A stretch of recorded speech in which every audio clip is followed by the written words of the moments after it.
Russia is expanding the conflict zone in the Russia-Ukraine war.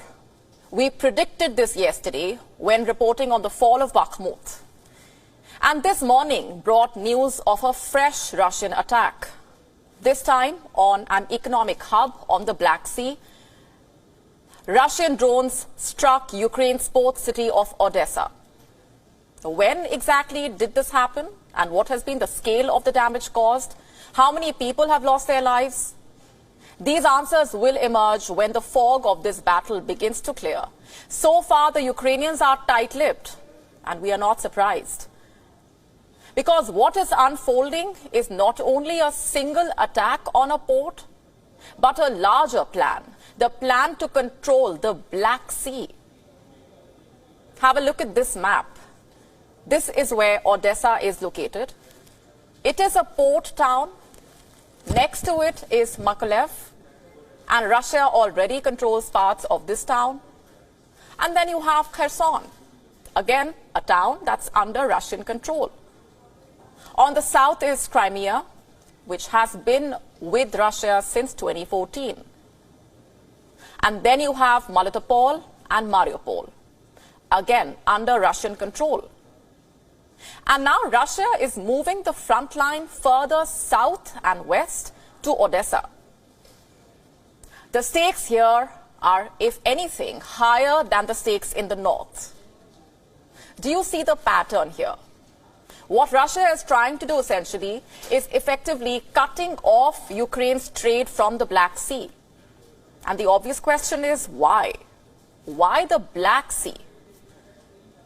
Because its location is as strategic as it gets.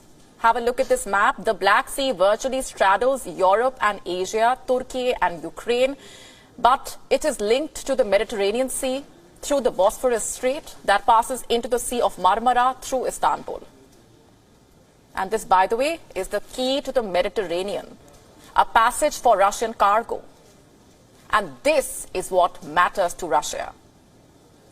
You see, total control of the Black Sea helps Russia secure its trade flowing into markets in southern Europe, particularly when Ukraine has become a dangerous enemy.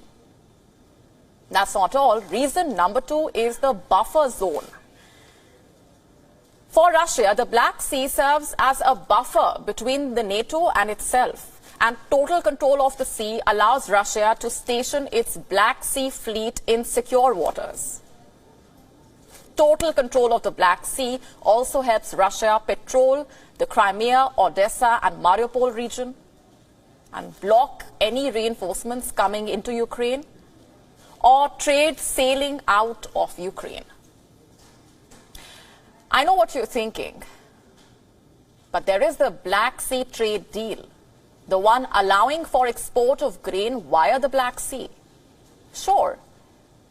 But you see, the jury is still out on how much that deal has actually managed to achieve. So Russia has made its next move after Bakhmut.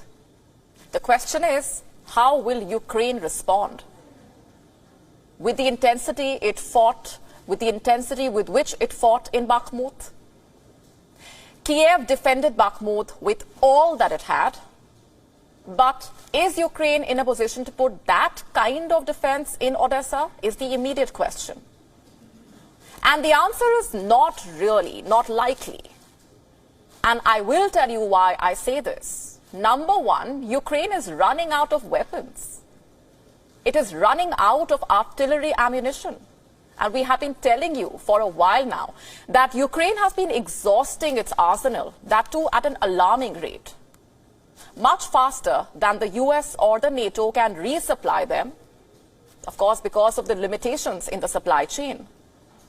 And not to mention what the West needs for its own fast depleting resources. Ukraine faces the high possibility of running out of shells by the end of this year, unless the West miraculously ramps up its production at warp speed. And again, how likely is that?